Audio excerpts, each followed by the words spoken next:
This is TradeFlow News, bringing you relevant news and insights from around the world. TradeFlow News, enabling trade for SMEs and economies worldwide. These are some of the key topics that we will be looking into in today's program.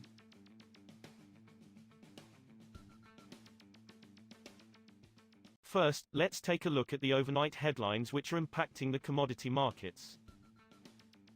The Group of 7 Nations finance ministers said on Wednesday they will take joint steps to increase pressure on Russia by targeting those who are continuing to increase their purchases of Russian oil and those that are facilitating circumvention. The G7 finance ministers also said they agreed on the importance of trade measures, including tariffs and import and export bans, in efforts to cut off Russian revenues due to Moscow's invasion of Ukraine. Washington has called on its allies to impose tariffs on purchasers of Russian oil like India and China. While Trump has refrained from imposing additional tariffs on Chinese imports over China's purchases of Russian oil, his administration has targeted New Delhi with extra tariffs on imports from India. Fuel oil used in ships and power plants is seeing unexpected demand, with efforts to curb its use more than offset by an expanding shadow fleet of oil tankers serving Russia and others, and longer shipping routes as vessels avoid the Red Sea. Instead of switching to cleaner burning alternatives such as marine gas oil and low-sulfur fuel oil, many shippers have installed exhaust gas cleaning devices known as scrubbers to continue using high-sulfur fuel oil.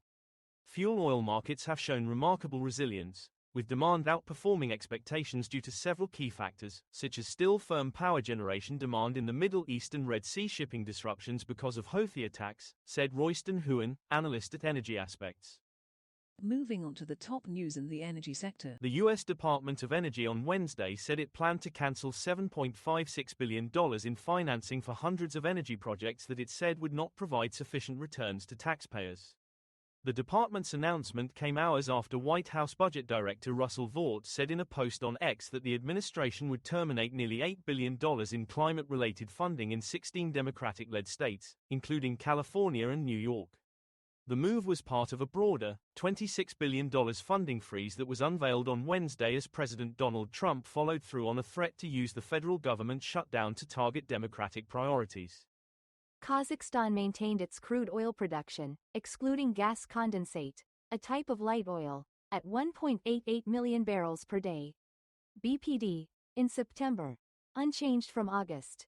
A person familiar with the preliminary data told Reuters on Thursday. The level was above Kazakhstan's quota of 1.514 million barrels of oil per day for July under a deal agreed with oil producer group OPEC+.